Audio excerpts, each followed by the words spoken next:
Le Maroni et ses affluents ont envahi les terres. Sur l'Inini, à l'extrême sud de la Guyane, ce chantier d'orpaillage est à l'arrêt. Le pilote de cet hélicoptère ravitaille d'ordinaire ce camp.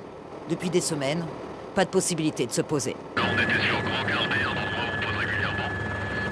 Pour travailler, là actuellement il y a 2 mètres d'eau qui débordent sur Grand Cardé, donc on a une possibilité de travailler et d'assurer nos clients.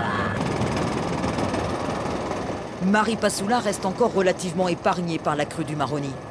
De part et d'autre des rives, en Guyane comme de l'autre côté de la frontière au Suriname, les habitants du fleuve scrutent le niveau de l'eau. Dans les villages amérindiens, de nombreux habitants du Haut-Maroni ont déjà perdu leur récolte. Alors nous avons des problèmes au niveau de la bâtie, c'est inondé, il y a un tubercule de manioc qui est en train de pourrir. Et voilà, on a vraiment de soucis de ça. Plus en aval, dans la région de Grand Santilly, certains villages sont submergés par les eaux.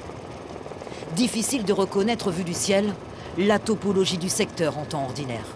Le Maroni a tout recouvert. Ces toits blancs entourés d'eau, c'est l'école de Montfina. 3 familles y sont logées. Elles ont dû évacuer leur maison. Trop dangereux. Cet homme revient des villages sinistrés. Lui aussi a dû se réfugier dans les hauteurs, au moment de la crue. Il a tellement plu, la pluie, jusqu'à ce que l'eau commençait à monter. Vers 4 heures, ça monte. Les gens commençaient à préparer leurs bagages pour mettre en l'abri. L'eau monte jusqu'à minuit. Tout est où on était, un village qui s'appelle Toté Campo, était vraiment inondé. On avait l'eau jusque-là sous nos hamacs. Oui, heureusement, on était dans une maison pilotée. On a demandé à la dame pour monter nos bagages. On avait mis quelques-uns dans nos pirogues. Le maire de Grand Santilly organise le ravitaillement. Des pirogues partiront demain pour acheminer des denrées alimentaires et des bouteilles d'eau. Plus d'eau potable dans les campous, déjà depuis plusieurs jours. Nous avons déjà envoyé une dizaine de packs à Montfina, pour surtout les bébés, parce qu'on a accueilli déjà 3 familles dans l'école de Montfina, 2 familles dans l'école de Apagui. Donc pour moi, c'est une très bonne chose, mais il faut continuer. Félix Dada tente de convaincre les familles des zones inondées de partir dans les hauteurs, déménager pour ne plus vivre ces situations. Les gens ils refusent de laisser leur village parce qu'ils ont l'habitude.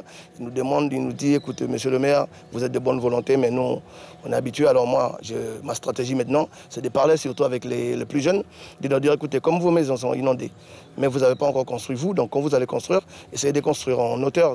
Donc c'est pour ça qu'on a mis en place, on travaille en tout cas sur un projet de carte communale.